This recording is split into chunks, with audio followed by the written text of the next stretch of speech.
విదేశాల్లో ఉన్న ఆస్తులను లేదా విదేశాల్లో సంపాదించిన ఆదాయాన్ని ఆదాయపు పన్ను రిటర్నింగ్ వెల్లడించకపోతే 10 లక్షల రూపాయలు జరిమానా విధించవచ్చని ఆదాయపు పన్ను శాఖ హెచ్చరించింది. నల్లధన నిరోధక చట్టం ప్రకారం 10 లక్షల రూపాయలు జరిమానా విధించవచ్చు.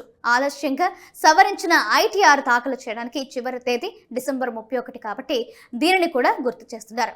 ఈ సంవత్సరం 2024 నుంచి 25 అసెస్మెంట్ సంవత్సరానికి సంబంధించి వారి ఆదాయపు పన్ను రిటర్న్లో పన్ను చెల్లింపుదారులు అటువంటి సమాచారాన్ని నమోదు చేయాలని, ఎలాంటి సమాచారాన్ని దాచవద్దని చెప్పింది. ఈ పరిణామాల పరిధిలోని వచ్చే పన్ను చెల్లింపుదారులు తమ ఐటీఆర్లో విదేశీ ఆస్తులు, విదేశీ ఆస్తుల లేదా విదేశీ వనరుల నుండి వచ్చే ఆదాయం షెడ్యూల్ను తప్పనిసరిగా పూర్తించాల్సి ఉంటుందని తెలిపింది. అటువంటి వ్యక్తులు ఆదాయం వారి పన్ను విధించదగిన పరిమితి కంటే తక్కువ ఉండవచ్చు లేదా విదేశాల్లో ఉన్న ఆస్తిని ప్రకటించిన మూలాల నుండి సంపాదించి ఉండొచ్చు. ఐటీఆర్లో విదేశీ ఆస్తులు ఆదాయాన్ని వెల్లడించినందుకు నల్లధనం పన్ను విధింపు చట్టం 2015 ప్రకారం 10 లక్షల రూపాయలు జరిమానా విధించవచ్చు.